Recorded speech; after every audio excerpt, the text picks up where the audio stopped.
Welcome to our podcast, No Chaser, where we give it to you straight. No chaser. That's right. When the drinks are strong, the smoke is loud. Conversations even louder. That's right. So, Keep it straight. No chaser.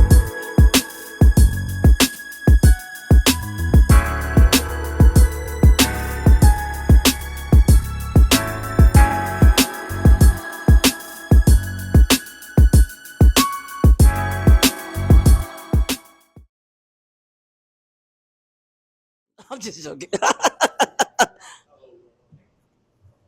Good afternoon, everybody. Nobody gets hurt as long as you let her. Yeah, what he said. Welcome to the podcast, No Chaser, where we give it to you straight. No chaser. That's right. When the drinks are strong, the smoke is loud. The conversations even louder. That's right. So, Keep it straight. No chaser. this is the podcast for real people, as y'all can see. We having real conversations, talking about real life stuff. Real people do real things. So, with that being said, my name is Red Dread. My name is Reg Wins, and real people do real things. All the time. So, my guy Reg here he's an amazing, dope artist. I'm not gonna talk. I'm gonna let him tell you about his projects, what he has coming up. And then later, I got some questions for him. And I got some questions for everybody that's sitting in the audience if they want to answer. That's my devious. So, Reg, Yes. how about you tell the people about yourself? Where do you want to start? Lead me. So- Lead me down a path. Those who do not know, Reg was one of the hip hop Dalmatians in Brown Sugar. I am an actor. He is an actor. I'm a thespian. He is a thespian. I trained and studied. He trained. See, that's why I asked No, you. that was great. So you Okay. opened up. Opens up the porthole. segue. You know, like we said, we raw, No uncut, chaser. no chaser. So sometimes I might, but y'all Okay. be all right. Keep So- going. I was in the movie Brown Sugar. Yes. I auditioned for the character that Mos Def Yasin Bey eventually played. And at the time, I was just trying to make a hustle, get a call back. So I got a call back for this hip-hop Dalmatian role that several rappers of note turned down. Because basically you had to play a fake rapper. But I was an actual real rapper. I caught a vibe with my brother Eric Weiner in the audition room. And also I remember Mums, God bless his soul, was there. And a couple other notables. Maybe my boy Andre Royal, but he might have already booked the wire by then. Okay. Either way, I went in, we caught a vibe, went out, and I begged my manager to advocate and get me into the table read. Okay. Because like I said, I've been trained, I studied in Europe, I studied in Connecticut, I studied at great places and institutions. Yeah. So the stage is not, improv is not a problem, right? So I get to the table read, and at the table read is where I landed that role. And I went on to do that role, and it became a cult classic role. Okay. I wish it led to more work, but Listen, it led to work. one of the realest things, I was on set one day and I was talking to Tay Diggs, and he was like, "Yo, what you got next?" I was like, "I ain't you." He was like, "Me?" He's like, "Man, unless you're," at the time, he's like, "unless you're Samuel Jackson, Denzel Washington, Wesley Snipes, we all are working." Wow. Right? He's like, maybe Don Cheadle. He's like, we're all basically looking for our next job as we're on a job. So I kept that with me. And so much of what we did was by the grace of the director, who once we got a master, he let us go. And so much of what people quote back to me, the joy is just the things that we made up or improved or created on the fly that made it into the movie. So that was great. You found out because you're a good deep dive. I was in I do dive deep. So if you coming on the podcast in the future, I'm telling you, I'm gonna find out some stuff and I'm gonna ask you. She was deep in the crevices. Now we stand at the precipice. Observe the evidence. Hey. No. I was in Serendipity with John Cusack. The fortuitous story of that was being on set. I was to show up, sell a book. I had one line. It was, oh man, I also have the bridges in Madison County because he wasn't supposed to like the book. I showed up early. We started talking about actors because he's a Chicago like stage, actor. We got in a good vibe. That conversation about Don Cheadle, who's one of my favorites, led to a camaraderie.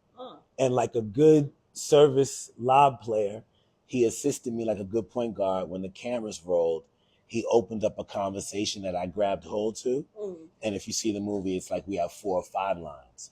And that actually got my name at the bottom of the roll. I told you, I did deep dive. You know what I mean? And when you get the bottom, it's still sneaking money. You know what I mean? Right. The slow money is good money. Okay, wait, hold on. Before we go any further. But to young actors, I would say the jewel in all of this, I don't say it to just say it. I say it because at that time, my only goal, right, was to get up every day and create and figure out the ways to do it and with the people I needed to make something next happen, to level up.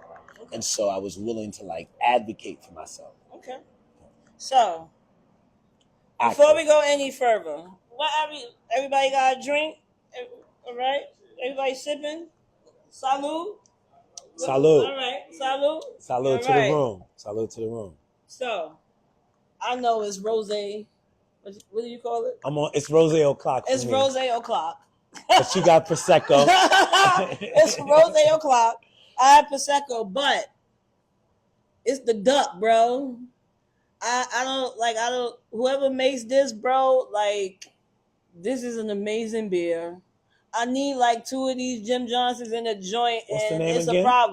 A problem. The name of this beer is called Gangster Duck. Now, of course, being on Franklin Avenue. Being on Franklin Avenue, the first thing I think of is Duck Down. Home of the original FAP. Hit me when I represent the FAP. That's Franklin Avenue Posse. Okay. That's when this strip was pick your vice. How you want it. Heroin, prostitution, crack. Got here, Franklin Avenue from Atlantic to Eastern Parkway was like a slalom. I feel like, you know what I mean? But good patties. Like, and that's when everybody wanted to smoke lamb spread. I just remember hearing the OGs like, yeah, man, I have the lamb spread. Listen, Franklin Avenue, when I was growing up, was hot. Like, it was a couple of blocks you didn't go down. One of them was definitely Franklin Avenue. Particularly from Myrtle. All the way down. Fuck it. Till you get to Empire. Nobody went down there. You did not mess with Nostrand. Didn't mess with New York. Well, Nostrand. Nostrand. Well, Nostrand is still the same. No, Nostrand for the Geechee and the Southerners. Nostrand for my Caribbean Nostrand is still the same. No. Nostrand right now. Nostrand has, cafes, and there's the corner spot with all the green and the open. When you got to open, my mother would say veluva doors, but it's the fan windows. But she liked the word veluva because Black people like the way certain shit sound, like velour. We love to say, yo, I got this shit. Yo, this shit's velour. Right? Anyway. But yeah, Franklin Avenue was crazy. So to be here right now, when you say duck, I think of Duck Down. So that gets us to me as an MC. Yes. Hold on. Okay.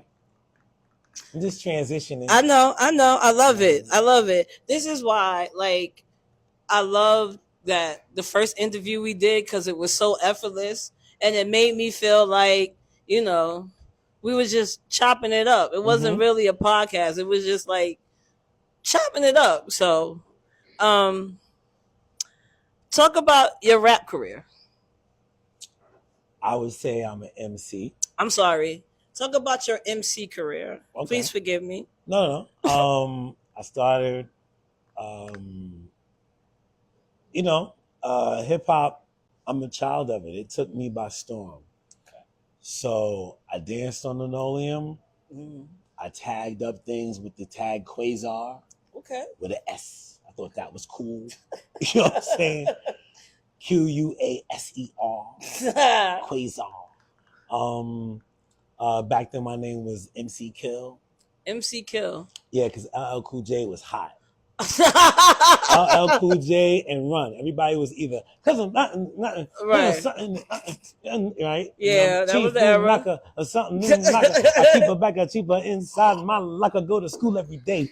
Either he was rhyming like that, or he was on the LL, like I need love. or with the lips. I need love. But don't forget, like I want a girl with extensions in her hair. Bamboo earrings. At least 2 pairs. Okay. Fendi bag and a bad attitude. No, I don't want. Need to get me in a good mood. I don't want a bad attitude anymore. Let's not get there. Hold on. We'll get there later. We're gonna get there later. No more bad attitudes. So for me, as a cat that didn't like to write at the time, right, I could always run down MC Kill. Okay. So M for microphone, that I rock. Okay. C because I'm jamming all around the clock. Okay. K because I'm killing all the biting MCs. Okay. I because I'm illin' and that's me. Okay. LL lady loving in the place to be. Okay. On that fly MC, you know me, it's Red G. Okay. That would let me, and literally when I started, that's how I started every rhyme. Okay. But that would let me set up what I was gonna say. Because the MC to me, or a rapper, comes to it in one of 2 ways. You either got fascinated with your notebook and the poetry, or you were at a function, a block party in my era, or you were someplace and you were feeling it. It's an open mic and the spirit hits you and you like, you know what? I could do that, right? And so you grab the mic. And I'll give you the 2 examples I always think of. Snoop versus Nas. Now, I'm not... Now, check, hold on, listen. But listen to what I'm saying. I'm not saying that one doesn't do all of it. Okay. I'm saying the way you start. I can hear by Nas's phrasing, he started as a writer. I can hear by Snoop's phrasing, I was introduced to Snoop with 1, 2, 3 until the 4. Nobody wrote that. No. He thought that. Okay. Snoop Doggy Dogg and Dr. Dre is at the dough. He's all on the bass line.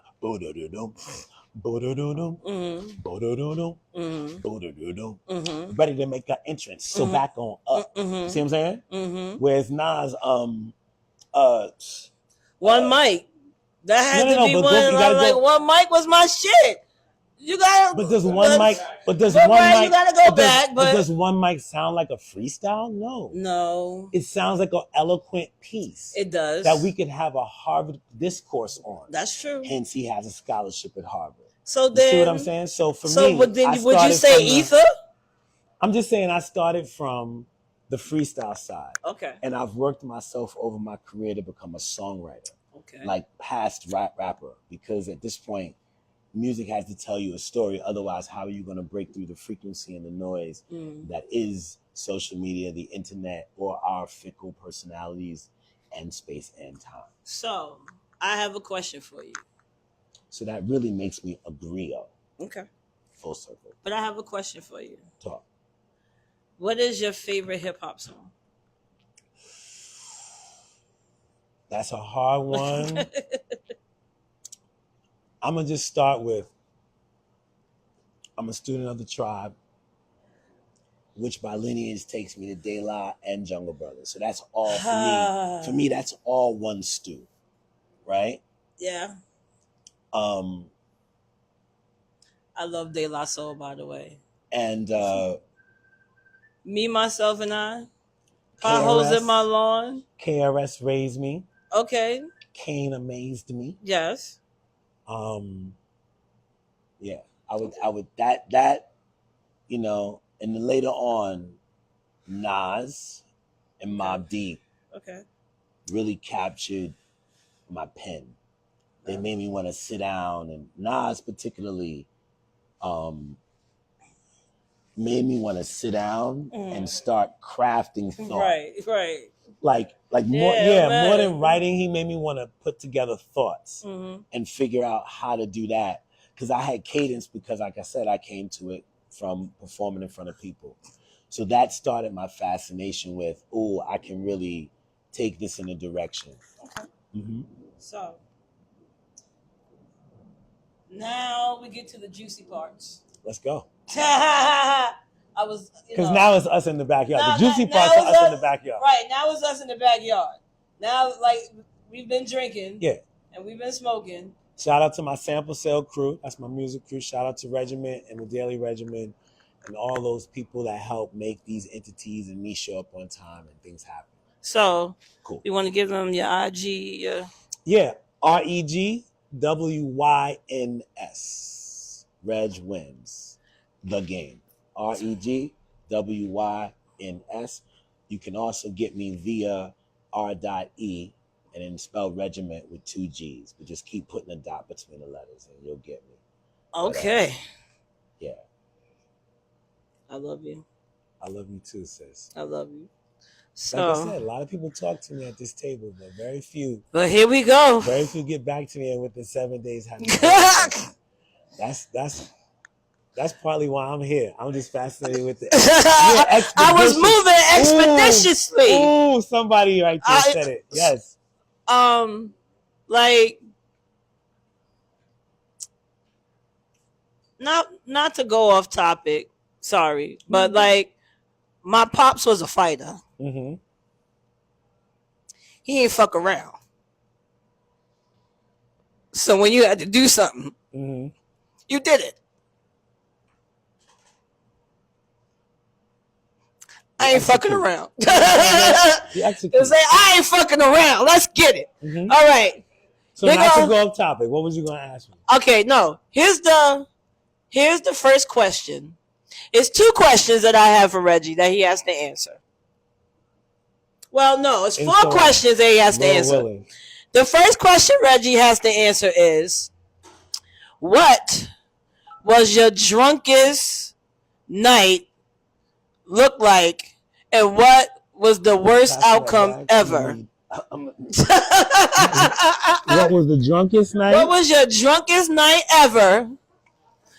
And like, what did that look like? Like, was it in a toilet? Was it on the side of a road? Because I'm going to tell you my worst drunk story. You got one? Okay, good. If we're sharing, go ahead. You go first. Okay. I liked how you switched that up, by the way. No, I love it. One of my worst drunk stories was, and I'm going to make it fast. I went to Atlantic City for my birthday. I can't remember. I stopped counting. And I was at this bar and I was drinking Landy's brandy. And I was just popping these shits back. Like, I had 6 of these shits. Okay. And I feel ish. I want to say 30-ish. Oh, you got a little sense. And I was popping these shits back. Mm-hmm. And I got up and my equilibrium was real off that time. And my body had the that wait a minute. My steps is not stepping right now. Okay. So I got 2 for you. The person that I was with looked at me and was like, "Are you okay?" And I'm like, "Yeah, no, I'm good." So now I'm stumbling. I got my belt in my hand and I'm, woo! It's my birthday, dude! Oh, yeah! You're one of those. No, like, it was bad. So it was these 2 people of it was these 2 Caucasian people. Mm-hmm. And I was like, yo, you got a cigarette, my dude? So he pulls out this Newport. And at the time, this is what I was smoking, a Newport. I was like, fuck yeah, man. A Caucasian smoked a Newport? That's what I'm saying. At the time, in the early 2000s, you wasn't finding no Caucasian smoking no Newport. I got a homie that used to say. That was not happening. I got a homie that used to say, God bless him, he would say, yo, I smoke Newports around white people. I smoke Marlboros around niggas. And nobody ever asked me for a Lucy. It's the wildest statement that is so real. I smoke Newports around white people. I smoke Marlboro Red specifically around black people. And nobody ever asked me for a Lucy. But I got 2 for you, real quick. You ready? So, I'm smoking this cigarette. Oh, shit. This is not the end of the story. Oh, God. I'm going to land the plane. Hold on. Okay. So, I'm smoking this cigarette, and now we're in Atlantic City, right? So, that's the time where you can smoke in the casinos. So, I'm smoking this cigarette, and I said, it's my fucking birthday. And I flicked the cigarette, and it fell in the slot machine. And I was like, And I was like, whoa! And my friend was like, let's go. Because you're going to get us fucked up. And we're going to get fucked up. So we go to this Italian restaurant. And I'm fucked up. And I'm cussing. Woo! So we get to this restaurant. And I'm like, I don't want Italian food. And it's like this 6'7" nigga. And I was like, I don't want Italian food. Wow. So I get the Italian food anyway. So I go upstairs. And like the chicken parmesan is like I'm like fucked up, right? But now I'm gonna land the plane. Cheese and But sauce. now I'm gonna land the plane. And I don't give a fuck how y'all feel about what I'm about to say because I know somebody out there experienced this shit. I went into the bathroom.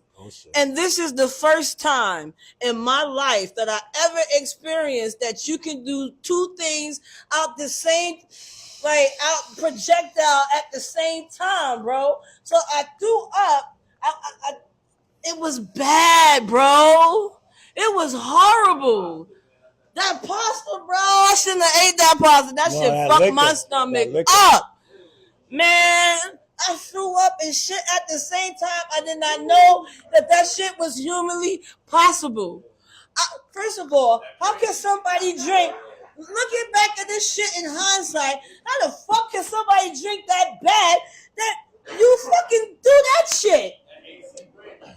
Well, I'll cut to the chase of my second story. My second story has me sitting on the top of the toilet, throwing up with my feet on the seat, throwing up into the toilet. Okay? I'm sitting on the top of the toilet with my feet on the seat, throwing up into the toilet, fucking up my Jordans. Oh no, not the Jordans, yo, stop. Okay, I'm trying to reverse the story. Oh my God. Okay, I'm in college. It's my freshman year. I'm breaking up with my high school girlfriend via the school phone when it was in your room. Oh, damn. When you had to press 9 to get the shit out. If you don't know what I'm talking about, it's okay. I'm not gonna. If you know what I'm talking about, you know the age and the time. My man says, yo, fuck that, fam. Like a true OG. Like, fuck that, fam. I got this Polish vodka. Nah. He had Polish vodka with the worm inside the bottle. Nah. You should have known that shit was gonna fuck He you had up. done a theater program in Poland, in Warsaw, and he came back. He cracked that shit, and we drank it mercilessly over ice. Straight. How do you want it? No chaser. How does it feel? Coming up, you threw up alright, huh? How did you want? How do you want it? How does it feel? Oh shit. Yo, and I called her, and I borrowed I fell asleep, and when I woke up, I borrowed my man's Yugo. And I went up from Connecticut to Brown to Providence, and I tried to win her back with the radio shit. No. Yeah! Go big or go home. Don't chase her. I'm from Bed-Stuy. Do or die. We're Bed-Stuy. What do? You said what song was it? Here I lay all alone. Toss and turn it. All the beautiful love you're giving to me. Oh shit. Listen, I had moves. She said, did you win her back? No. And I got stuck on the hill. Oh. If you know Providence, Brown has a real big hill when you lead up to it. And I was in the stick. I lied and told my man with the Yugo I could drive stick. So I'm going up the hill and I'm in neutral and I can't fucking master the shit. And I'm cutting out and I'm fucking stalling. But I got up the shit. I did that, and when I said no, I got drunk again in Providence, and I drove recklessly back to Connecticut. So that's one story. The other one, because I have another question for you. Okay. The other one's real quick too. No, got slide through it. I got one more question. Only because you said the one about that you said. Oh, that I threw up and shit. Yeah, it opened up that one for me. Sitting on, I never in my life was that drunk, bro. We drank a bottle of Polish vodka with the worm in it, bro. Did y'all get to the worm? Yes. Yes. Yes. And my man is a wild boy because he sucked it and bit a piece. And at that point, I was like, I passed out. He's a wild one. Now, my next one, real quick, I was on the train and I fell asleep on the F train all the way to Coney Island Yards. How did I do that? I was a lawyer's, what do you call it, a paralegal assistant. I had dreads at the time, but I knew how to pull them back and make it look like I had a tight fro, line them up, had a tight beard, so I could always get away with the job. And the dude, Mr. Stein, was the perfect, I'm going to say this eloquently, he was the perfect stern Stein who would champion you if needed, but because you overexceeded. You follow me? Whatever I did for him, the first draft was so right that he felt comfortable. And that made them keep me at his desk. And that's how I got a lot of money. And then the tech guy hired me to do page breaks and tech shit. And he would sit in the back and watch porn while I worked. You said watch. Okay, hold on. Okay. So fast forward. I'm at the Christmas party. You know, the infamous Christmas party for a law firm. And I'm going in like Eddie Murphy in Trading Places. I'm going in. And I end up with this girl in the bathroom. She consented. God bless me. And at the end of the day, I ended up on the F train and I fell asleep. And when I woke up, the dude was mopping the train, but I was in the yard, like where cats tag. And I had to sit and wait for like an hour till that train was cleaned and go back. Because he was like, otherwise you got to walk through tracks and come out the yard. And I didn't know where I was going to be in Coney Island. Wow. So I was like, you know what? I'll chill right here with my yellow Sony Walkman. Wow. Look at Warriors. With my yellow Sony Walkman, playing shit like Living Color, De La Soul, Sade. Okay. All right, hold on. Anyway. Next question. I'm not really a drinker, but I do drink. Per se. I do drink Prosecco, and yes, I like the duck.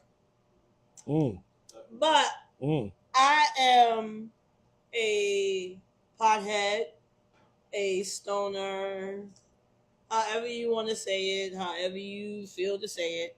So, my next question to you is, in your most high state and most enlightening moment, what were you thinking about? Like, I mean, this is no chaser, so I ain't gonna hold you. Here you go. I was doing shrooms for the third time. My boy said I was doing shrooms for the third time. Let's make a note. Okay. If you send your kid to all white institutions, particularly if they are small or mid-sized, okay, they are going to experiment with drugs that they would not normally get in the city. So however you want to use that information, and in this day and age, I'm sure it's even crazier.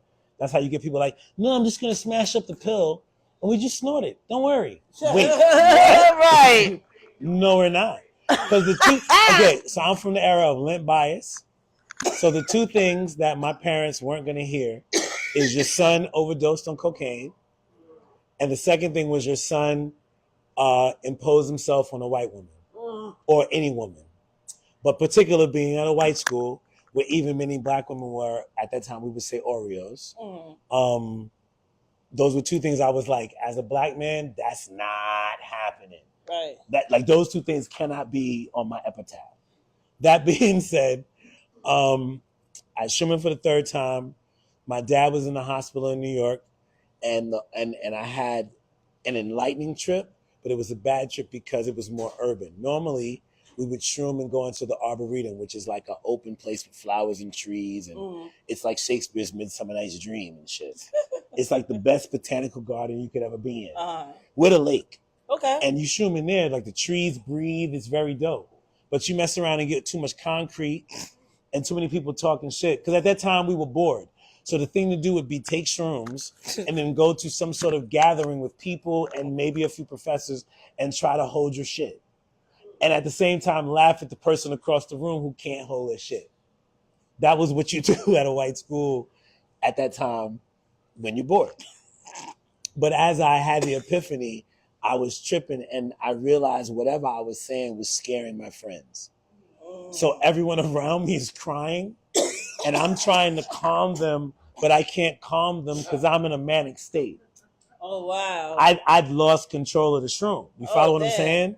So I'm just like straight stream of whatever people think stream of consciousness is. You ain't never seen stream of consciousness till you're on a fucking bender like that. Yeah, nah, I ain't taking no shrooms, son. That shit dead, son. I ain't doing that. And you learn a valuable lesson that anything you ingest, even gummies, it has to go through your system. Right. So if you're a person who's regular, you'll be all right. Nah, but son. If you ain't got enough roughage in your diet, nah, son, and you messing around, nah, and you take gummies after a plate of mac and cheese, mashed potatoes, and rice, all right, you be high for 2 days. So, I will tell you my most. But he spoke to me. Ooh. And in many ways led me on the path I am today. Okay. On another level, to transition and as he was passing away, unbeknownst to me on his deathbed, his words began to console me and unbeknownst to me prepare me on how to mourn him. And the words he said I share with everybody because it's just true, real.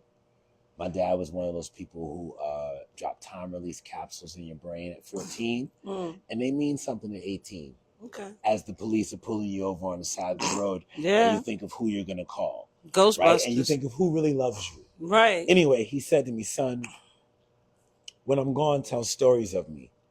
Because when you speak of me, my spirit is present. We're all spirit. Because at the end of the day, what you see, if we really could see spirit, you wouldn't understand it. Yeah. Okay? If you really wanted to see spirit, you wouldn't understand it. So we're clothed in this physical form. Right? I'm looking at red, you're looking at Reg, but what you're looking at is the spirit through me, right? All that DNA. And he said, so tell stories about me, I'm present.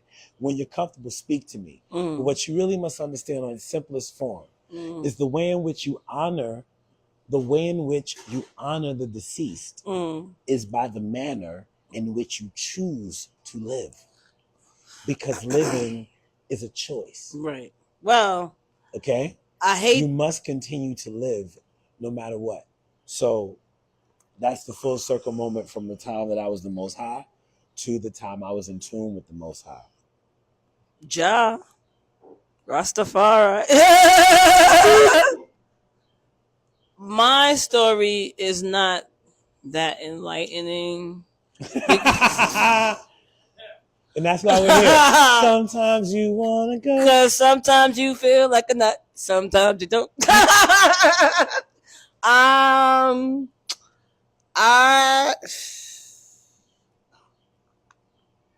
have so many. I've been smoking weed. So, actually, I just told the story today to my friend. My sister's back there.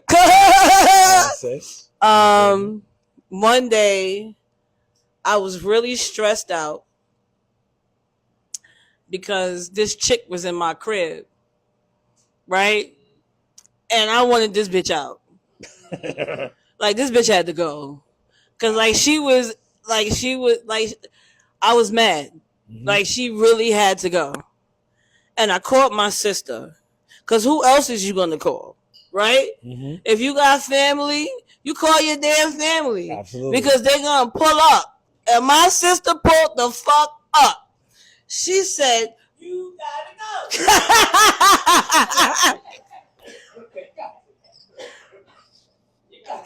Oh my God.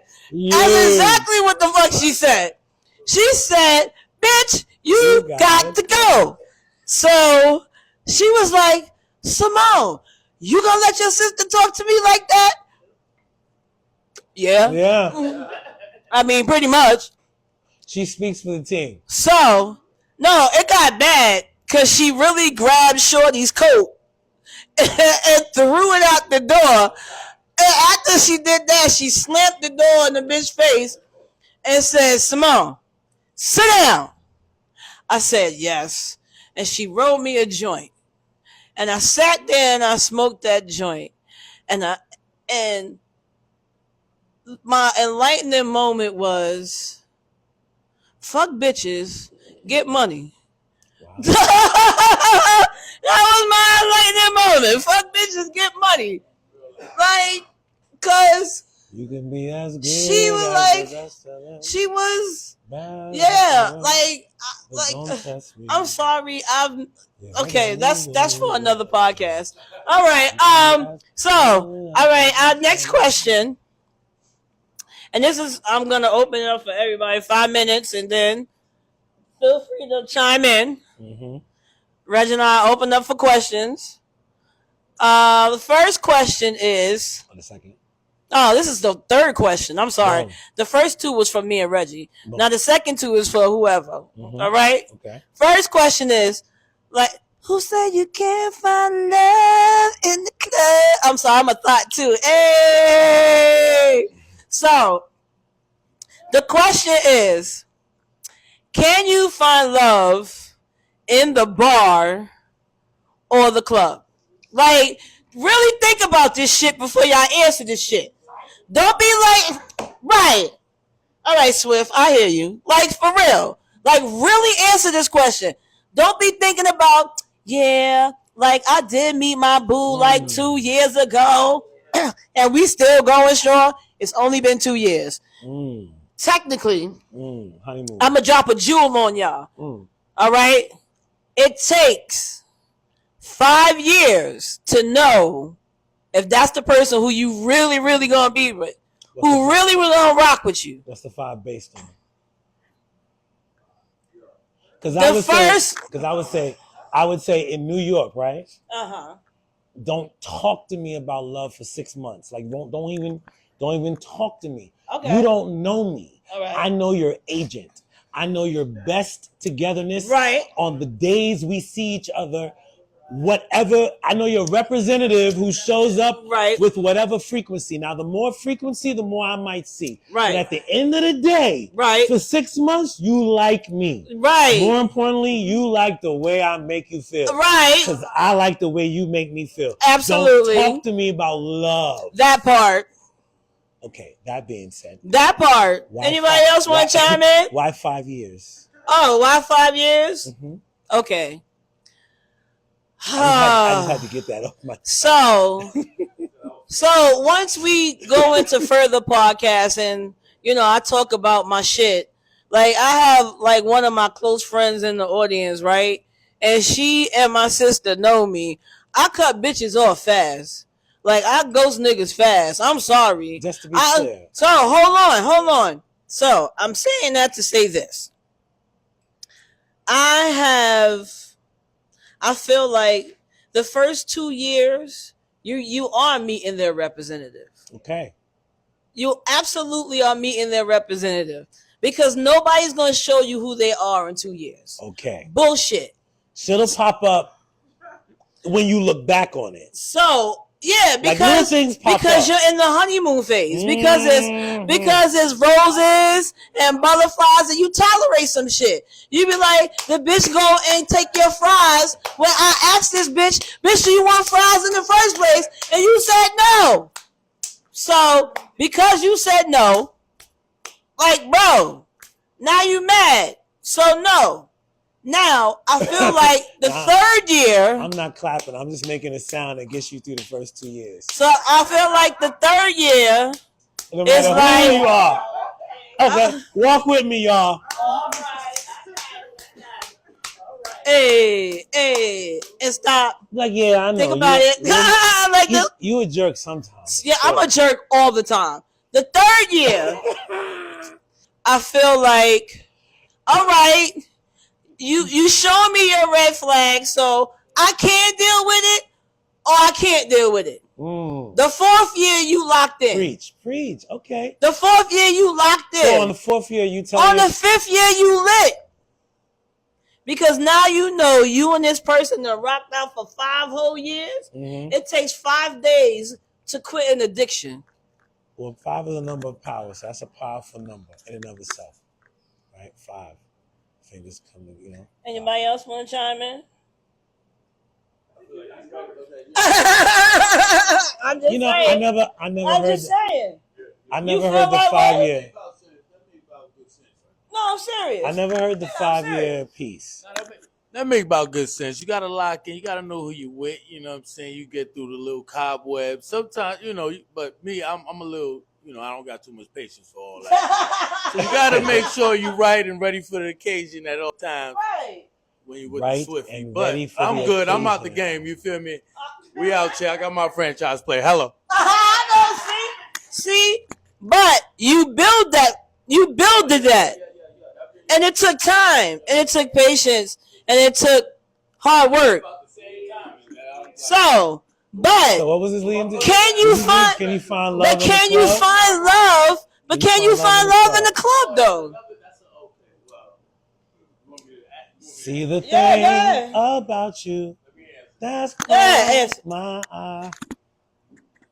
As far as love in the club and the bars and all that in 2026, brother, you don't think she was in that club already, brother? She was been. Hey, look, you probably could try to make her something. You might find a little. But hey, man, don't bet on it, man. Just make sure you're in a nice spot. Make sure you got a plan. There's some nice, you know what I mean, girls out there, get them corporate, you know what I'm saying? You know what I'm saying? Somebody that you used to know.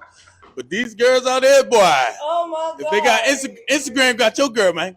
Don't even worry about it, man. Don't even worry about it. Just get your money and they're going to come to you, brother. See the thing about you. And that's the oh, wait, hold on. Go ahead. No, I just want to say there are corporate girls at the club, right? Say it again. Right? There are what? There are corporate girls At the club, well behaved, right? So it's not. They're not with their corporate. Exactly. There's a tire for the club and there's a tire for the job. You got to know how to switch. But right? y'all nobody's answering the question. Can you find love in the club? You can find love. Chris Brown said it shit. He said you can find love. Wait, hold on. Go ahead, Reg.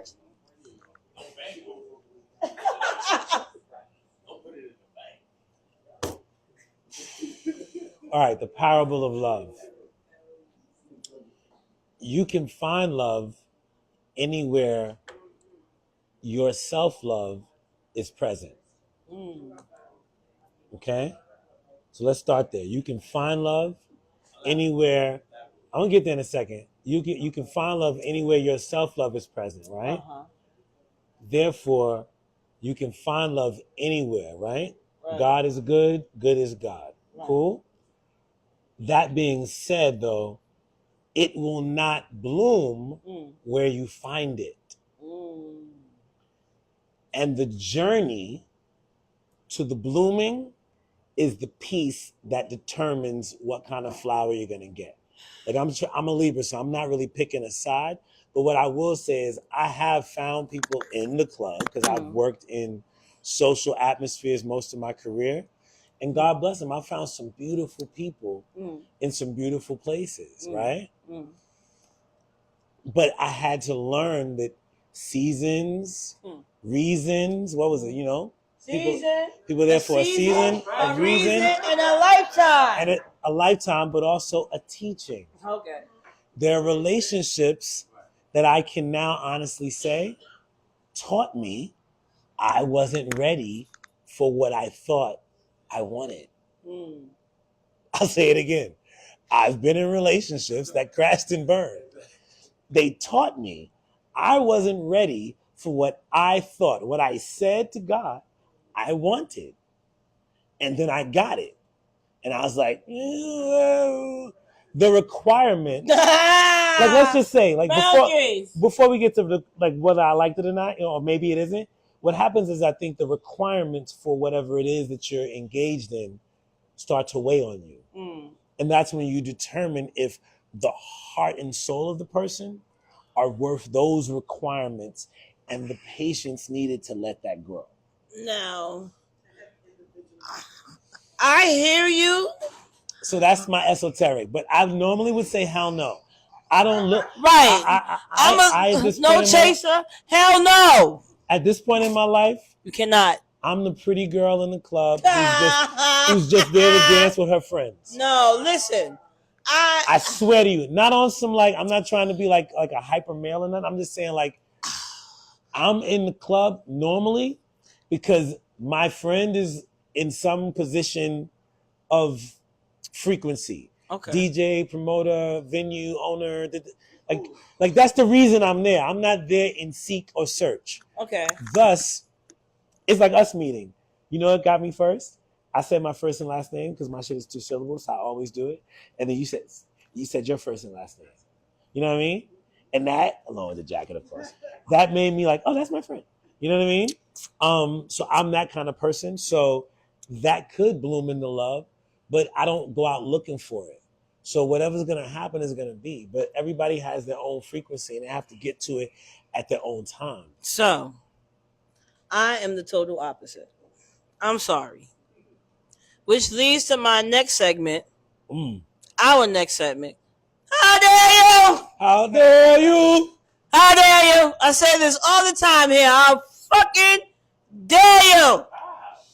So, how dare you is the moment where you get to somebody and somebody says some dumb shit to you and you fucking say, how fucking dare you? Okay, the illest thing to me, and I didn't say how dare you, but when I reflect on it, woo, here you go. No chaser. In keeping with my tradition, I'm going to start with the end, and I'll walk you to it. I showed up for Thanksgiving Eve-ish, like the Tuesday or Wednesday, coming from being in Connecticut in theater school, conservatory. I show up to the Upper West Side to my rich girlfriend's apartment. Her apartment with her father, who was a white man, who wasn't her full father. He was married to her mother, who was a model in the like fashion fair era, like the 80s Vogue. She was, doing, Essence and all that. They had a daughter. So her first daughter, who I was dating, ended up being the surrogate mother to the second child. Because the father, before I knew what a hedge fund was, that's what he was dealing in.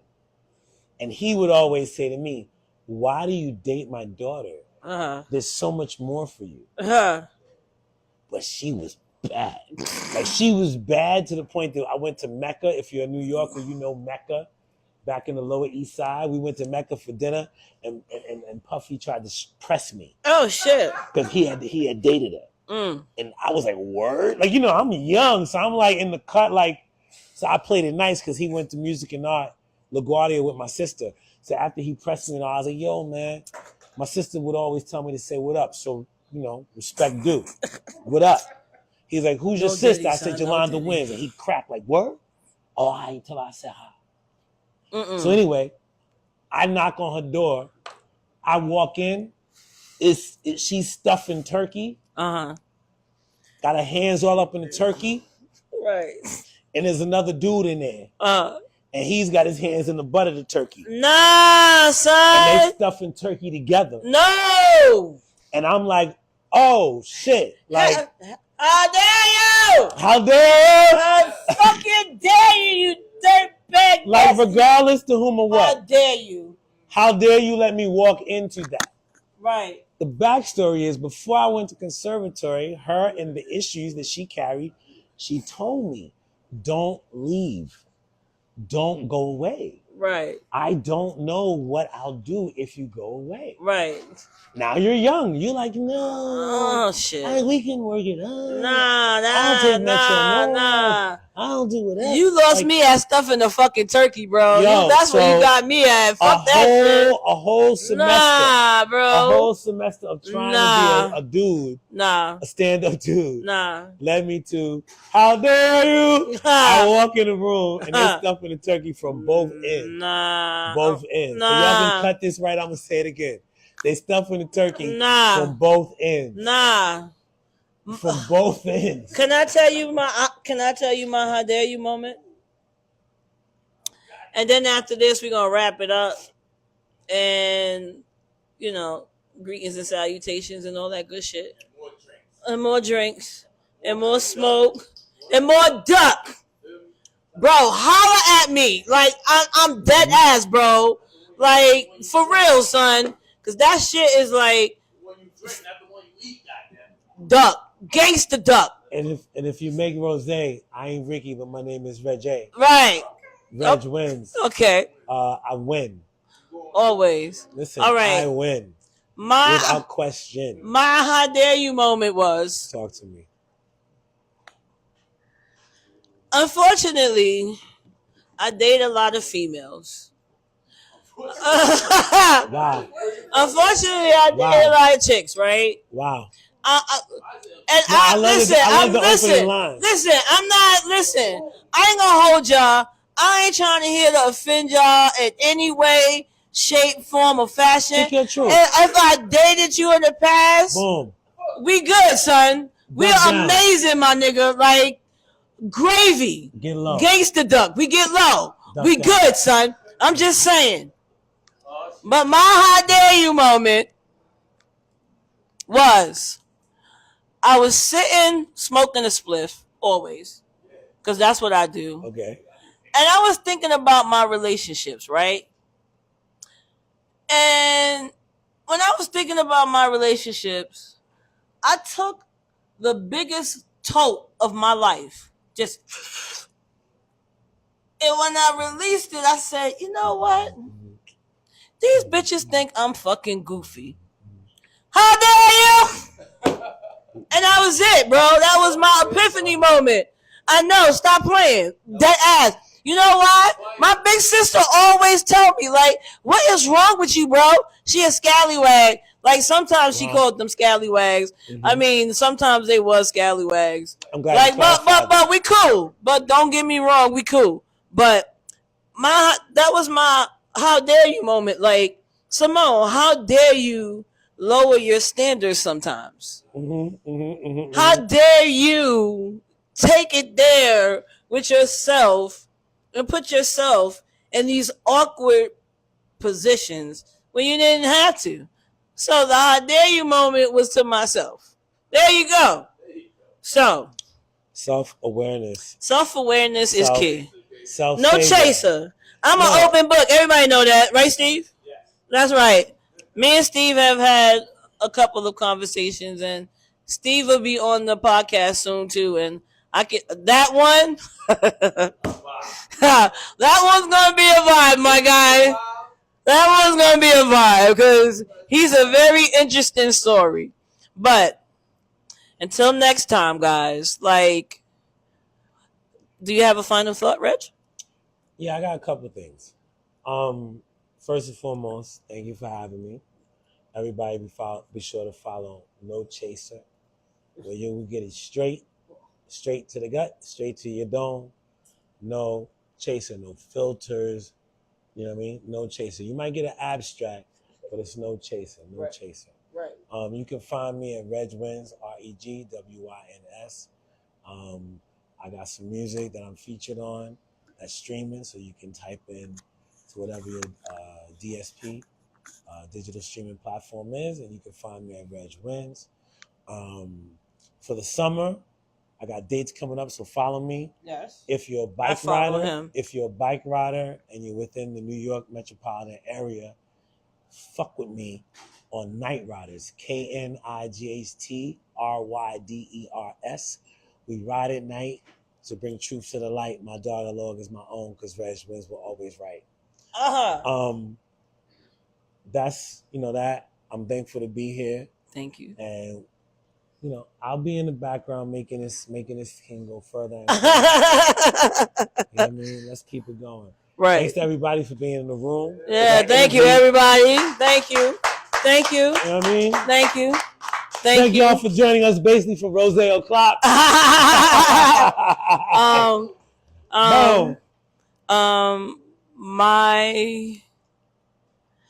My final. First of all, I want to thank my manager Nick. like yeah, yo, we like me and this nigga. Y'all understand? Me and this nigga be rolling. We be out. I be like, yo, Nick, we gotta go see this act. He be like, I bet we out. We be on the train. We be out. That's my thugger partner right there, yo. We about that, like we about that life. We ain't playing. I sat here and said, I don't care. Like I'm a real nigga, and I give you real nigga shit, straight, no chaser. That's what I'm about. Straight. That's what this podcast is about. My final thoughts is be good to yourself. True. And there's nothing that you can't do. Peace.